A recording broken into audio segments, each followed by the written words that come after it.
हमारे father in law को thyroid ग्रंथि बढ़ी हुई थी। बट ये जो इनका ग्वाइटर था ये केवल इनके चेस्ट के अंदर था। ऑपरेशन बहुत जटिल, मुश्किल, बहुत ही खतरनाक था। ऐसे केसेस बड़े ही चैलेंजिंग होते हैं। जो ट्यूमर था वो गले के रास्ते से ही निकालने में हम सफल हो गए। धन्यवाद करते हैं डॉक्टर नवनीत त्रिपाठी साहब का, जो कि मरीज़ को एक नई ज़िंदगी दी। वी आर हैप्पी कि हमने इन पेशेंट को बहुत ही अच्छे अवस्था में और एक खुश कंडीशन में इनको घर भेज रहे हैं। मेरा नाम मोहम्मद यासिर है। ये हमारे फादर इन लॉ हैं। हमारे फादर इन लॉ को थायराइड ग्रंथि बढ़ी हुई थी। डॉक्टर राकेश श्रीवास्तव जो ईएनटी के डॉक्टर हैं, उनके द्वारा बताया गया कि हेल्थ सिटी विस्तार, जो कि अभी हाल ही में नया हॉस्पिटल खुला है, यहाँ पे डॉक्टर नवनीत त्रिपाठी हैं, जो कि थायराइड सर्जन हैं। हमें यहाँ पे बताया गया, हम लोग आए और आने के बाद ऑपरेशन बहुत जटिल, मुश्किल, बहुत ही ख़तरनाक था, मगर डॉक्टर नवनीत त्रिपाठी व उनकी टीम द्वारा ऑपरेशन जो है सफलतापूर्वक किया गया। हम धन्यवाद करते हैं डॉक्टर राकेश श्रीवास्तव साहब का, जिन्होंने इतनी अच्छी सलाह दी, इतने अच्छे हॉस्पिटल के बारे में बताया। धन्यवाद करते हैं डॉक्टर नवनीत त्रिपाठी साहब का, जो कि मरीज़ को एक नई ज़िंदगी दी। बाकी हॉस्पिटल की तुलना में हेल्थ सिटी विस्तार बहुत ही अच्छा हॉस्पिटल है।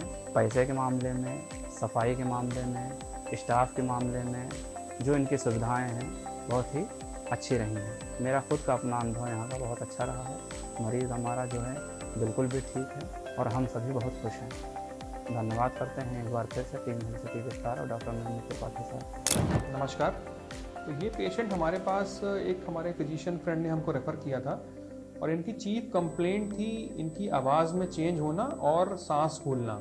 नॉर्मल काम करने के बाद भी इनकी सांस फूलने लगती थी। और जब इनका एक सीटी स्कैन कराया गया चेस्ट का, तो इसमें पाया गया कि इनको एक चेस्ट के अंदर, जिसको हम लोग मेडिकल टर्म में मीडियास्टिनम बोलते हैं, उसमें एक थायराइड का ग्लैंड का एक ग्वाइटर या ट्यूमर था। देखने से बाहर से गले में कोई सूजन या गले में कोई गिल्टी नहीं थी, बट ये जो इनका ग्वाइटर था ये केवल इनके चेस्ट के अंदर था। जो हम ये चेस्ट में बोन होती है जिसको हम बोलते हैं स्टर्नम, तो ये जो गिल्टी है इनकी ये मीडियास्टिनम में थी और ये हार्ट के जस्ट ऊपर तक पहुंच चुका था। तो इनके आने के बाद हमने इनकी सर्जरी की प्लानिंग करी। और ऐसे केसेस बड़े ही चैलेंजिंग होते हैं, क्योंकि गले में गिल्टी ना होने के कारण कभी कभी हमें जो ये मिडलाइन बोन होता है स्टर्नम, उसको हम लोग को हड्डी को काट के ट्यूमर्स निकालने होते हैं। साथ ही गिल्टी काफ़ी समय से थी, तो इनका जो सांस का रास्ता है जिसको हम ट्रैकिया बोलते हैं, उसमें भी कॉम्प्रेशन था और वो पिचक के उसका रास्ता 50% से भी कम रह गया था।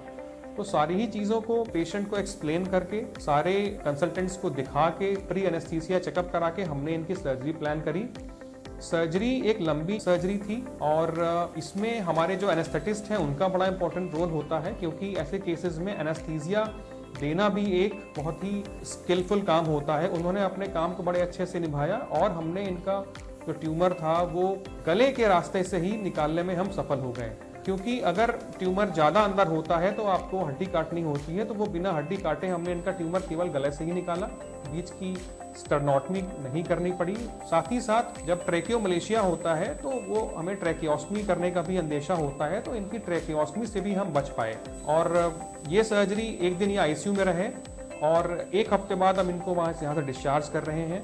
इनकी आवाज़ जो पहले चेंज थी उसमें भी सुधार है और होपफुली क्योंकि हमने रिकरेंट लेरेंजियल नर्व को बचाया है, तो उम्मीद ये है कि आगे 2 या 3 महीने में इनकी आवाज़ नॉर्मल हो जाएगी। सो मैसेज यही है कि जो थायराइड केसेस या सर्जरीज जो कॉम्प्लिकेटेड हैं, जो डिफ़िकल्ट्स हैं, उनको ऐसे सेंटर्स पे कराया जाए जहाँ पर इनको करने के एक्सपर्ट्स या एंडोक्रीन सर्जन्स अवेलेबल हैं। एंड वी आर हैप्पी कि हमने इन पेशेंट को बहुत ही अच्छे अवस्था में और एक खुश कंडीशन में इनको घर भेज रहे हैं। Thank you.